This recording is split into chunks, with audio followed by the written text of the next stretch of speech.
So বন্ধু বান্ধৱীসকল আপোনালোক সকলোকে স্বাগতম জনাইছোঁ আজিৰ এই ভিডিঅ'লৈ আৰু আজিৰ এই ভিডিঅ'ত আমি আলোচনা কৰিবলৈ লৈছোঁ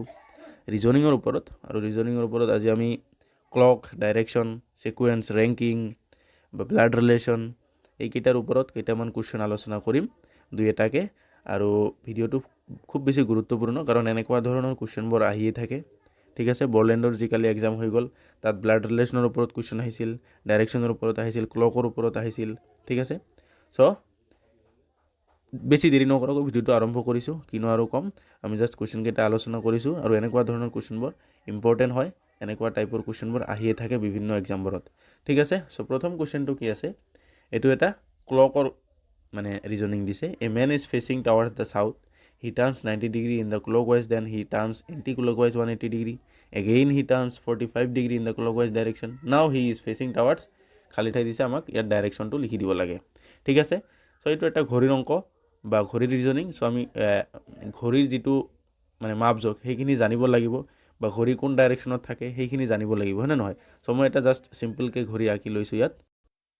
চ' ইয়াত চাওক যদি এইটো মানে ঘড়ী হিচাপে ধৰোঁ আমি চ' ইয়াত ঘড়ীৰ ওপৰৰ পিনে থাকে নৰ্থ তলৰ পিনে থাকে চাউথ তাৰপিছত সপিনে থাকে ইষ্ট তাৰপিছত বাওঁ পিনে থাকে ৱেষ্ট ঠিক আছে এইটো জাষ্ট এটা ডাইৰেকশ্যন চ' এতিয়া আমি কি কৈছে আমাক কুৱেশ্যনটোত সেই হিচাপে ধৰি ল'ব লাগিব আৰু কুৱেশ্যনটোৰ আগত আমি জানিব লাগিব আৰু কণ কেইটা কি কণ মানে কোন কিমান বাজিলে কিমান কণ হয় বা 1 ঘণ্টাত কিমান কণ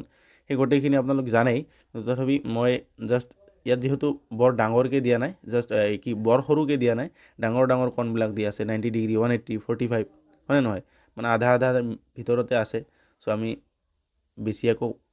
জানিব নালাগে এই ক্ষেত্ৰত চ' আমি যদি ইয়াত এটা আঁচ টানি দিওঁ 12ৰ পৰা 6 9ৰ পৰা 3 তেনেহ'লে এই যিটো মাজৰ ৰেখা এইটোৱে গলকটোক বা ঘড়ীটোক কিমান 180 ডিগ্ৰী ভাগ কৰিছে আকৌ এইটোও ইপিনে 180 ডিগ্ৰী ৰাখি দিছে ঠিক আছে আৰু ইয়াত মানে কি কৰিছে এই যিটো 9ৰ পৰা 12লৈকে ইয়াত 90 ডিগ্ৰী 9ৰ পৰা 6লৈকে ইয়াত 90 ডিগ্ৰী 6ৰ পৰা 3লৈকে 90 ডিগ্ৰী 3ৰ পৰা 12লৈকে 90 ডিগ্ৰী গোটেইকেইটা 90 এতিয়া আমাক ডাইৰেকশ্যন হিচাপে মিলাব লাগে চ' প্ৰথমতে কৈছে মানুহজন ক'ত আছে চাউথত আছে চাউথৰ পিনে হৈ আছে চ' ইয়াত তাৰমানে 6ত আছে ধৰি লওক চাউথত 6 আছে চ' 6ৰ পিনে আছে তো হি turns 90 degree in the clockwise direction বা অনলি ক্লকৱাইজ দিছে তাৰমানে তো চিধাকৈ ঘড়ী যি পিনে ঘূৰে সেই হিচাপত তো কিমান ঘূৰিব 90 ডিগ্ৰী ঘূৰিব চ' 6ৰ পৰা 9 লৈ যাব ঠিক আছে 90 ডিগ্ৰী ইয়াত 90 ডিগ্ৰী গতিকে তো 9 লৈ যাব ঠিক আছে তো 9ত আহিল ইয়াত তাৰপিছত হি টাৰ্নছ এণ্টি ক্লকৱাইজ এবাৰ এণ্টি ক্লকৱাইজ ঘড়ী ক্লকৱাইজ হ'লে মানে ঘড়ী যিপিনে ঘূৰে আৰু ঘড়ী যিপিনে ওলোটাকৈ ঘূৰে তাৰমানে যদি ওলোটাকৈ আপুনি ঘড়ীটোক ঘূৰায় তেনেহ'লে এইটো হ'ব এণ্টি ক্লকৱাইজ চ' আমাক বেক কৰিব লাগিব তাৰমানে চ' এতিয়া আমি আছোঁ নৰ্থ ৱেষ্টত আছোঁ আমাক এতিয়া কিমান ডিগ্ৰী ঘূৰিব লাগে আকৌ 180 ডিগ্ৰী চ' 180 ডিগ্ৰী মানে কি চিধাকৈ একদম 3ত আহি যাব ইয়ালৈ 90 আৰু ইয়ালৈ 90 ঠিক আছে চ' 90 180 চ' আমি একেবাৰে 3ত আহি যাম বেক হৈ মানে এণ্টি ক্লকৱাইজত ঘূৰি 3ত আহি যাম তাৰমানে ইষ্টত আহি পালোঁ আমি পূব পিনে আহি পালোঁ ঠিক আছে চ' এতিয়া আমাক কি কৈছে এগেইন হি টাৰ্নছ 45 ডিগ্ৰী চ' এতিয়া কি ইয়াত 90 ডিগ্ৰী আছিল আমি ক'লোঁ অলপ আগতে চ' 90 ডিগ্ৰীক আমি 45হে ঘূৰিব লাগে 90 ডিগ্ৰী ঘূৰিব নালাগে আৰু এইটো কি ক্লকৱাইজ ঘূৰিব লাগে তাৰমানে চিধাকৈ ওলোটাকৈ নহয় অলপ আগতে আমি ওলোটাকৈ ঘূৰিছিলোঁ এতিয়া আমাক আকৌ চিধাকৈ যাব লাগে চ' চিধাকৈ যাব লাগিলে আৰু কিমান দূৰ যাব লাগে 45 ডিগ্ৰী চ' আমি 90 ডিগ্ৰী গ'লে আকৌ 6তে যাম য'ৰ পৰা আৰম্ভ কৰিছিলোঁ চ' এতিয়া আমি যাব লাগে মাত্ৰ 90 ডিগ্ৰীৰ আধা চ' আমি ক'ত থাকিম 3ৰ পৰা আধা গ'লেই হ'ল মানে 4:30লৈকে গ'লেই হ'ল 4:30 বা ইয়াত আহিলেই হ'ব চ' আধা হ'লে ইয়াতো হ'ব তো 90 ডিগ্ৰীৰ আধা তাৰমানে চাউথ ইষ্ট এইখিনিত আছে হয়নে নহয় এইখিনিত আছে চাউথ ইষ্টত চ' আমাৰ ডাইৰেকশ্যনটো কি হ'ব একজেক্ট এটা ডাইৰেকশ্যন নহ'ব চ' আমাৰ হ'ব চাউথ ইষ্ট ঠিক আছে চ' ইয়াত কি কুৱেশ্যন দিছে N is more intelligent than M মানে অলপ কোডিং টাইপ কুৱেশ্যন দিছে M is not as intelligent as Y X is more intelligent than Y but not as good as N who is the most intelligent of all so' ইয়াত কোন আটাইতকৈ বেছি intelligent তাক আমাক উলিয়াব দিছে কিন্তু ইয়াত আমাক ক্লুবিলাক দিছে হিণ্টবিলাক দিছে যে কোনে কাতকৈ বেছি কোনে কাতকৈ কম ইণ্টেলিজেণ্ট ঠিক আছে চ' আমি এই হিচাপত মানে ইয়াত কি হ'ব আমাৰ কোনে কাতকৈ বেছি সেইবিলাক আমি অলপ লিখি ল'ব লাগিব সো ঠিক আছে মই শর্টকাটকে লিখি দিছো কেনেকুৱা ধৰণৰ প্ৰথমত আমাক কি উক্তি দিছে যে n is more intelligent than m তাৰ মানে n greater than কাৰ m ঠিক আছে তাৰপিছত m is not intelligent as y এই কথাটো বৰ গুৰুত্বপূৰ্ণ m কাতকৈ y তকৈ কিমান নহয় ইন্টেলিজেন্ট নহয় সো y কি হ'ব y greater than কি হ'ব m হ'ব হয় না নহয় কাৰণ m is not intelligent as y মানে কি তাৰ মানে m y তকৈ কি কম ইন্টেলিজেন্ট হয় না নহয় সো y m তকৈ বেছি ইন্টেলিজেন্ট ঠিক আছে তাৰপিছত x is more intelligent than y x is more intelligent than y এবাৰ y তকৈ আকৌ কাই ডাঙৰ x ডাঙৰ কিন্তু n তকৈ নহয় বাট not as good as n কিন্তু n তকৈ নহয় y তকৈ কোন ডাঙৰ x ডাঙৰ so x greater than y আৰু তাৰপিছত এই x টো কিন্তু কাৰ সমান নহয় not equal to কাৰ বা not as good as car n তকৈ সমান নহয় বা n ৰ সমান নহয় সো ইয়াত who is the most intelligent of all so y তকৈ কি x y তকৈ ডাঙৰ ঠিক আছে সো x তকৈ x equal to আকৌ মানে কি n তকৈ ডাঙৰ নহয় মানে n ৰ নিচিনা ইন্টেলিজেন্ট নহয় ঠিক আছে সো x তকৈও n ডাঙৰ y তকৈও n ডাঙৰ সো m তকৈতো n ডাঙৰ প্ৰথম উক্তিটো হৈছে n is more intelligent than m so এই ক্ষেত্ৰত n m তকৈ ডাঙৰ এটো প্ৰথমতে কৈছে তাৰ পিছত কৈছে y m তকৈ ডাঙৰ তাৰ পিছত কৈছে x y তকৈ ডাঙৰ কিন্তু x টো n ৰ সমান নহয় বা n ৰ নিচিনা নহয় গতিকে অটোমেটিক্যালি কোৱেশ্চনটো কি বুজাইছে যে n আটাইতকৈ কি ডাঙৰ মানে বেছি ইন্টেলিজেন্ট মই ডাঙৰ কৈ আছো সৰি দেই সো ইয়াত হ'ব আটাইতকৈ বেছি ইন্টেলিজেন্ট হল n ঠিক আছে সো রাইট আনসার হ'ব a number is the right answer so এই কোৱেশ্চনটো চাওক নেক্সট কোৱেশ্চন ইয়াত ডাঙৰকে দিছে কিন্তু বস্তুটো মানে এনেকুৱা ধৰণৰ আহিব পাৰে কাৰণ আপোনাক যিমান অলপ মানে উল্টা পাল্টাকে দিব তেতিয়া আপোনালোকে মানে কনফিউজত পৰি যাব আৰু বস্তুটো ভুল হোৱাৰ বেছি চান্স থাকে সো এনেকুৱা ধৰণৰ কোৱেশ্চনবোৰ আহি থাকে সো ইয়াত কি কৈছে Shailendra is shorter than Keshav but taller than Rakesh Madhav is the tallest Ashish is a little shorter than Keshav and little taller than Shailendra if they stand in the order of increasing heights who will be the second in that order so আমাক ইয়াত height আৰু মানে ওখ আৰু চাপৰৰ বিষয়ে কৈছে so যদি আমি ইনক্ৰিজিং হাইটত যাওঁ তাৰ মানে চাপৰৰ পৰা ওখলৈ যাওঁ তেনেহ'লে সেকেন্ড দ্বিতীয় নাম্বাৰ মানুহজন কোন হ'ব এটো উলিয়াব দিছে ঠিক আছে সো আমি এটো কেনেকৈ উলিয়াম আমি ইয়াক প্ৰথমতে আগৰ কোৱেশ্চনটো যেনেকৈ কৰি আহিলো মানে গ্ৰেটাৰ দেন ওখ হিচাপে আমি ইয়াক কৰি যাম সো কেনেকৈ কৰিম চাওক আমাক পয়েন্ট কি দি আছে so Shailendra is shorter than Keshav তাৰ মানে কি শৈলেন্দ্ৰ কেশৱতকৈ সৰু তাৰ মানে কেশৱ শৈলেন্দ্ৰতকৈ ডাঙৰ সো কে কেশৱ থেকে ঠিক আছে কেশৱ কে ফৰ কেশৱ তাৰপিছত কে ডাঙৰ কাতকে শৈলেন্দ্ৰতকৈ ডাঙৰ ঠিক আছে ইয়াত মই অলপ স্পেচ ৰাখিছোঁ পিছত কৈ আছোঁ কিয় স্পেচটো ৰাখিলোঁ তাৰপিছত চাওক কে কাতকৈ ডাঙৰ কেশৱতকৈ শৈলেন্দ্ৰতকৈ ডাঙৰ তাৰ মানে কেশৱ শৈলেন্দ্ৰতকৈ ডাঙৰ এই কথাটো ইয়াত কল তাৰপিছত বাট টেলাৰ দেন ৰাকেশ কিন্তু ৰাকেশতকৈ কি ওখ কাই ওখ শৈলেন্দ্ৰ ওখ ৰাকেশতকৈ আকৌ শৈলেন্দ্ৰই ওখ কিন্তু কেশৱতকৈ সৰু ঠিক আছে গতিকে শৈলেন্দ্ৰ আকৌ কাতকৈ ডাঙৰ ৰাকেশতকৈ ডাঙৰ বা ৰাকেশতকৈ ওখ so S greater than R তাৰ মানে ৰাকেশতকৈ শৈলেন্দ্ৰ ওখ আৰু শৈলেন্দ্ৰতকৈ কেশৱ ওখ এই প্ৰথম লাইনটোৰ মেইন কথাখিনি হ'ল এইখিনি তাৰপিছত আহিছোঁ মাধৱ ইজ দ্য টেলেষ্ট আৰু তাৰপিছত কৈছে ইয়াত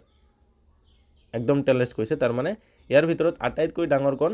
এম তাৰ মানে মাধৱ ঠিক আছে মাধৱ সকলোতকৈ ডাঙৰ ঠিক আছে ধৰি লওক তাৰপিছত কি কৈছে Ashish is a little shorter than Keshav so আমাৰ কেশৱ ক'ত আছে কেশৱ আছে এই সেকেন্ড নম্বৰত মানে সো ইয়াত কেশৱতকৈ কি আশিষ শৰ্টাৰ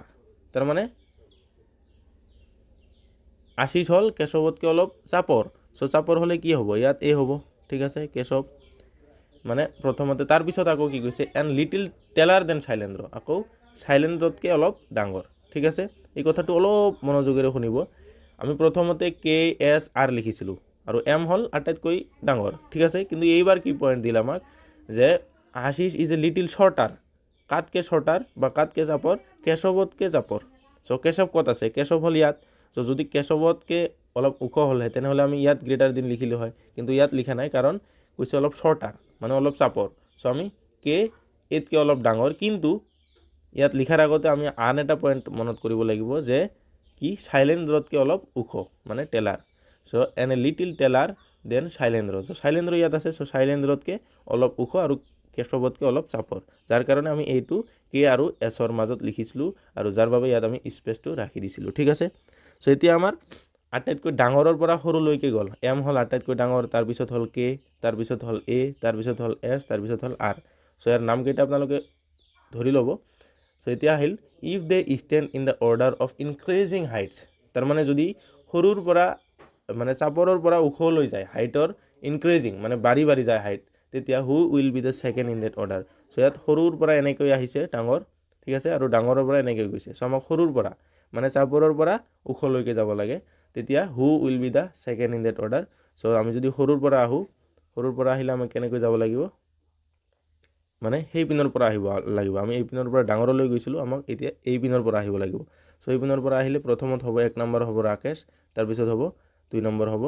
শাইলেন্দ্ৰ। চ' 2 নম্বৰ আমাক লাগে, চ' ছেকেণ্ড লাগে, so' second 2 number, so' 2 number will be কি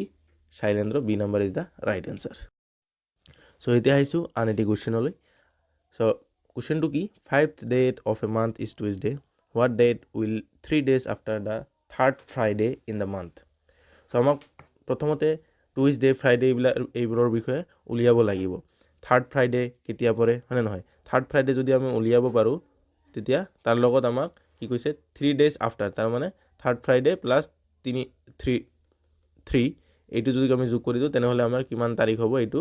ওলাই পৰিব, হয়নে নহয়? কিমান তাৰিখ হ'ব এইটো ওলাই পৰিব। চ' আমাক তাৰ বাবে আমাক 3rd Friday উলিয়াব লাগিব, হয়নে নহয়? চ' 3rd Friday উলিয়াব গ'লে আমাক আকৌ 1st Friday লাগিব, 2nd Friday লাগিব, তেতিয়াহে আমি 3rd Friday উলিয়াব পাৰিম, হয়নে নহয়? চ' আমি কেনেকৈ ওলাম সেইটো হ'ল ডাঙৰ কথা। চ' ইয়াত চাওক, আমাক প্ৰথমে উলিয়াব লাগে 1st Friday, হয়নে নহয়? 1st Friday উলিয়াব গ'লে আমি কি হ'ব, ইয়াত দিয়া আছে যে 5 তাৰিখ হ'ল মাহৰ যিটো 5 তাৰিখ আছিল, 5 তাৰিখটো হ'ল টুইজডে, হয়নে নহয়? চ' 5 তাৰিখ যদি টুইজডে হয়, টুইজডেৰ পিছত আৰু কিমান দিন লাগে ফ্ৰাইডে হ'বলৈ, 3 দিন লাগে, হয়নে নহয়? চ' 5 + 3, হয়নে নহয়? মানে 5 + 3 = 8। চ' 8 তাৰিখ হ'ব এটা ফ্ৰাইডে দেই, প্ৰথম ফ্ৰাইডে নহয়। চ' 8 তাৰিখ যদি এটা ফ্ৰাইডে হয়, তেন্তে প্ৰথম ফ্ৰাইডে কিমান দিনত আছিল, কিমান তাৰিখে আছিল? চ' 7 দিন মাইনাছ দিলে কি হয়, 1 তাৰিখে। চ' মাহৰ প্ৰথমটো দিন আছিল, প্ৰথম কি আছিল, ফ্ৰাইডে আছিল, হয়নে নহয়? প্ৰথম ফ্ৰাইডে আছিল মাহৰ প্ৰথমটো তাৰিখ। এতিয়া আহিলোঁ, প্ৰথমটো যদি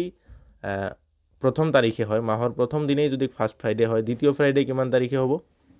আপোনাৰ 8 তাৰিখে হ'ব। এইটোতো ওলালে, হয়নে নহয়? এইটো ওলালে নহয়, 8 তাৰিখ = ফ্ৰাইডে। চ' দ্বিতীয়টো হ'ব 8 তাৰিখ। তো তৃতীয়টো হ'ব কিমান, যিটো আমাক মেইনলি লাগে, তৃতীয় ফ্ৰাইডে, হয়নে নহয়? 3rd Friday এইটো আমাৰ হ'ব 8ৰ পিছত আমাক আকৌ 7 যোগ দিব লাগে। চ' আমাৰ হ'ব 8 + 7 15, হয়নে নহয়? চ' 15 তাৰিখ হ'ব আমাৰ 3rd Friday, হয়নে নহয়? 3rd Friday। আৰু তাৰপিছত আমাক কি কৈছে যে what date will 3 days after the 3rd Friday। So' 3rd Friday 3 দিন পিছত কিমান তাৰিখ হ'ব? চ' 3rd Friday আমাৰ ওলাল 15 তাৰিখ, আৰু তাৰ 3 দিন পিছত হ'ব আমাৰ কি, 3 যোগ দিলে 15 লগত 18 তাৰিখ, হয়নে নহয়? চ' আমাৰ 18 তাৰিখ হ'ব উত্তৰ, ঠিক আছে? 18 তাৰিখ হ'ব উত্তৰ। আশা কৰিছোঁ আপোনালোক সকলোৱে কুৱেশ্যনটো বুজিব পাৰিছে। ইমান জটিল কুৱেশ্যন নহয়, যদিও বা দেখাত অলপ টান যেন লাগিছে। আপোনালোকে যদি বুজা নাই তেনেহ'লে ৰিপিট চাব বস্তুটো, তেতিয়া কনফিউজনটো দূৰ হৈ যাব। আৰু যদি নুবুজে তেনেহ'লে কমেণ্টত জনাব, আৰু ভালকৈ বুজোৱাৰ চেষ্টা কৰিম নেক্সটত। ঠিক আছে বাৰু, নেক্সট কুৱেশ্যনলৈ আহিছোঁ। চ' নেক্সট কুৱেশ্যনটো যদি আপোনালোকে পঢ়ে গম পাব ইয়াত কি, Raman start from his house. মই কুৱেশ্যনটো আৰু নপঢ়োঁ। ইয়াত কি কৰিব দিছে আমাক, in which direction is the temple with respect to Raman's house. ৰামানছৰ ঘৰৰ পৰা টেম্পলটো কোন দিশত অৱস্থান আছে, সেইটো অৱস্থিত আছে, সেইটো আমাক উলিয়াব লাগে। চ' উলিয়াবলৈ গ'লে আমাক যি দিয়া আছে সেইখিনি বস্তুখিনি আমাক আগত মিলাই ল'ব লাগিব, যে কোনপিনে ৰাৱণৰ ঘৰ আছে, কোন দিশত গ'ল, কোন দিশত নগ'ল, কোন দিশত গ'লে ৰাৱণৰ হাউচ পাব, সেইখিনি বস্তু আমাক আগত জানিব লাগিব, হয়নে নহয়? চ' সেইখিনি আমাক ইয়াৰ পৰা উলিয়াই ল'ব লাগিব। চ' কেনেকৈ উলিয়াম? চ' আমি প্ৰথমতে ৰাৱণৰ হাউচটো কোন দিশত আছে সেইখিনি বস্তু ইয়াত পৰা গম পালোঁ, যে আমাৰ এইটো ধৰক ৰাৱণৰ হাউচ, ঠিক আছে? এইটো হাউচ, আৰু এইপিনে আছে ধৰি লওক নৰ্থ, এইপিনে আছে কি ইষ্ট, এইপিনে আছে ধৰি লওক ৱেষ্ট, এইপিনে আছে চাউথ, ঠিক আছে? এই চিম্পলি দিছোঁ মই জাষ্ট, ইয়াত ইমানকৈ আমি লিখিব নোৱাৰোঁ কাৰণ সৰু সুৰা বস্তু মোবাইলতে ভিডিঅ' বনাই আছোঁ, চ' ইমান আৰু মোৰ কাৰণে সম্ভৱ নহয় আৰু ইমান। চ' ইয়াত চাওক মই জাষ্ট চিম্পলি দিছোঁ যে কি ইয়াত কি দিয়া আছে, Raman start from his house, ইয়াৰ পৰা যায় তেওঁ কলৈ যায়, টাৱাৰ্ডছ নৰ্থৰ পিনে যায়, এই পিনে যায় আৰু এই পিনে কিমান দূৰ যায় 15 মিটাৰ যায়। চ' চাওক ইমান দূৰ গ'ল, ছাপ'জ ধৰি লওক ইমান দূৰ গ'ল আৰু 15 মিটাৰ হ'ল এইখিনি, ঠিক আছে, এইখিনি গ'ল 15 মিটাৰ আৰু তাৰপিছত তেওঁ কোন টাৰ্ণ ল'ব, ৰাইট টাৰ্ণ ল'ব, হিজ ৰাইট টাৰ্ণ হিজ ৰাইট, ঠিক আছে। ৰাইট পিনে ঘূৰিবলৈ আপোনালোকে যদি নৰ্থৰ পিনে যায় তেনেহ'লে ৰাইট হ'ব এইটো, ঠিক আছে, আৰু লেফ্ট হ'ব এইটো। চ' ৰাইটৰ পিনে ঘূৰিলে চ' এই পিনে ঘূৰিব আৰু এই পিনে ঘূৰি কিমান দূৰ যাব চাওক, কৈছে 30 মিটাৰ যাব। চ' 15 মিটাৰ যদি ইমান দূৰ হয় আকৌ 15 মিটাৰ যাওক, চ' ইয়াত হ'ল 30 মিটাৰ। চ' এইখিনিত আহি পালে তেওঁ, ঠিক আছে। এইখিনি বস্তু বুজি পাইছে যে প্ৰথমতে তেওঁ নৰ্থৰ পিনে গ'ল 15 মিটাৰ, তাৰপিছত ৰাইট টাৰ্ণ ল'লে। চ' ৰাইট টাৰ্ণ ল'লে নৰ্থৰ মানে ইষ্ট পিনে ঘূৰিব লাগিব, পূব পিনে ঘূৰিব লাগিব। চ' পূব পিনে ঘূৰিলে তেওঁ আহি আকৌ কিমান দূৰ যাব, 30 মিটাৰ গ'ল। চ' 30 মিটাৰ যাই তেওঁ ইয়াত উপস্থিত হ'ল, ঠিক আছে,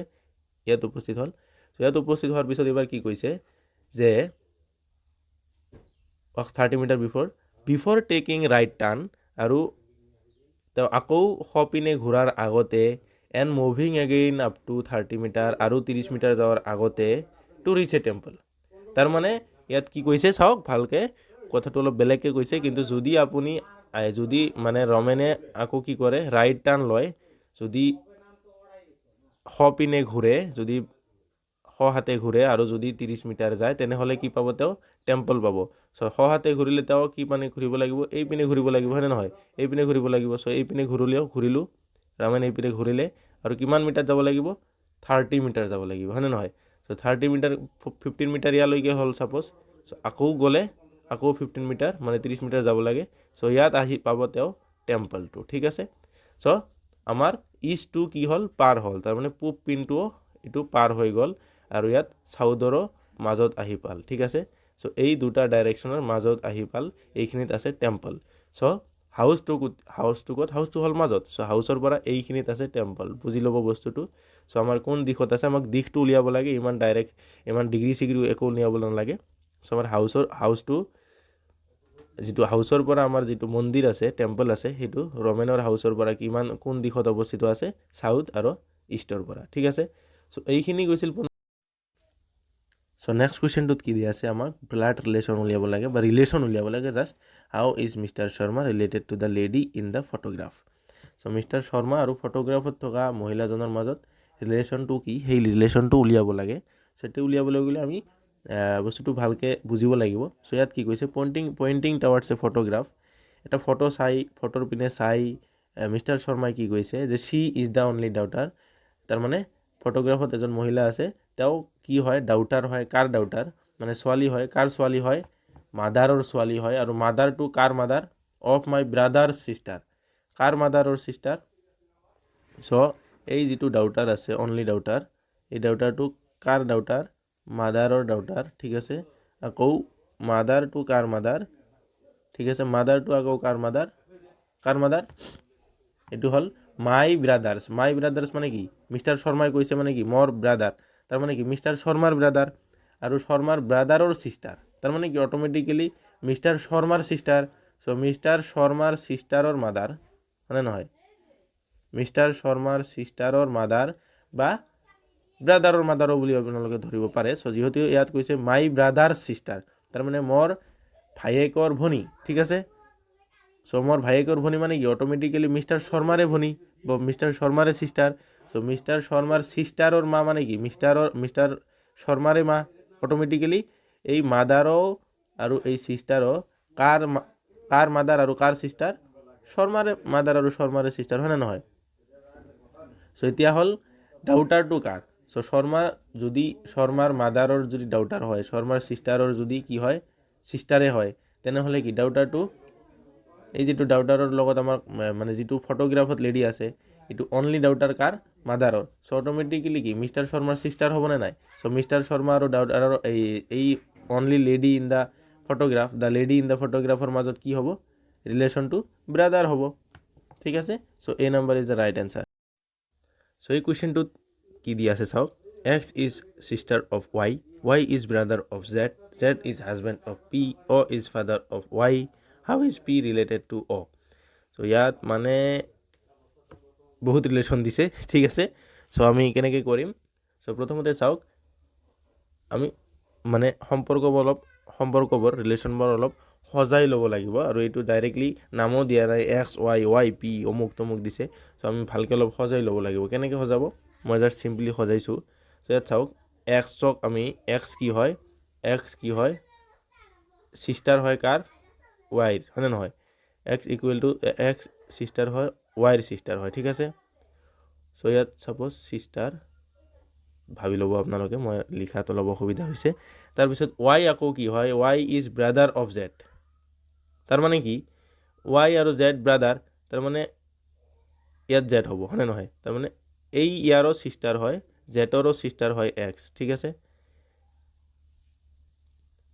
ৱাই আৰু জেড তাহলে তাৰ মানে কি হ'ল ভাই হ'ল না নহ'ল ৱাই যদি জেডৰ ভাই হয় তেনেহ'লে কি ৱাইৰ সিষ্টাৰ যদি এক্স হয় জেডৰ সিষ্টাৰো এক্স হ'ব হয়নে নহয়